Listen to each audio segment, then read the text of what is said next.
would ask you a question. How long did it take you to find that information? It's not easy, is it? No. We've been working for months.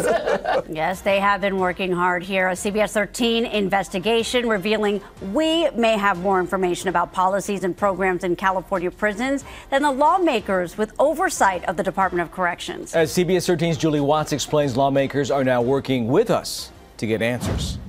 Yeah, are California's landmark prison reform laws leading to more rehabilitation in prison and fewer felons reoffending after release? Well, as we showed you last night, we don't know because the state won't provide crucial current data. So we're turning to lawmakers and the state watchdog for help. Should it take 6 years to get data on policies that are impacting public safety? When it comes to accountability, any department in the state of California should be able to give you data immediately. But Assembly Public Safety Chair Reggie Jones-Sawyer knows that's not the way California agencies work. DTCR united the Democrats and Republicans in their outrage. The man who's chaired public safety committees for the better part of a decade, helping to shape CDCR's budget, says lawmakers are struggling to get answers from the agency, too. In fact, he wasn't even aware CDCR released its latest recidivism report following months of requests from CBS Sacramento. The Department of Corrections is refusing to provide answers about our requests for the report, which analyzes how many felons reoffend after release, were prompted by a series of high-profile crimes. A grisly Sacramento County murder. Darnell Irby is accused of murdering and dismembering an elderly woman in her Sacramento home. Smiley Martin is one of the prime suspects in the Sacramento mass shooting. They're just two examples of recently released inmates accused of committing violent crimes after serving less than half their previous prison sentences.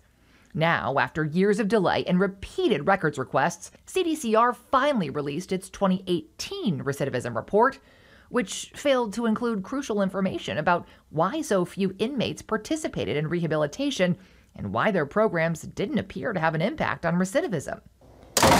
Following a scathing state audit, the agency has now hired an outside group to review the taxpayer-funded rehabilitation programs. But even the data CDCR gave them stops at 2019, and it'll be even more dated by the time the report is complete. Is there something that you can do now to get real-time data? I mean, can you go to the governor and say, sir, please require that they do this? Well, there's some things we're talking about doing. The governor oversees the Department of Corrections, which is on its third governor-appointed secretary in 3 years.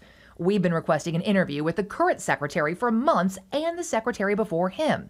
And we've now asked the governor's office to step in. I mean, what about an audit? What about a state audit request? I don't want to show my hand, but that's probably a very, very good idea. Can I give you some questions to include in that audit, sir? Yeah, yes. The state auditor is an independent government watchdog who lawmakers can commission to get answers about state agencies when the agencies won't provide answers on their own. Answers like, how long is the current wait list to get into prison rehabilitation programs? And what percentage of early release credits are actually earned? I need that data. The rest of the legislature needs that data. Because for now, we simply don't know if people like Smiley Martin, or the man accused of killing a Selma police officer, sexually assaulting and killing, or the man accused of killing Kate Tibbetts and her dogs, or the more than 15,000 others released with credits last year alone, received any rehabilitation at all. Now, we're putting together a list of questions based on our reporting and our denied records requests so far, which we will be posting at cbssacramento.com, and we'd love to hear what questions you have for CDCR.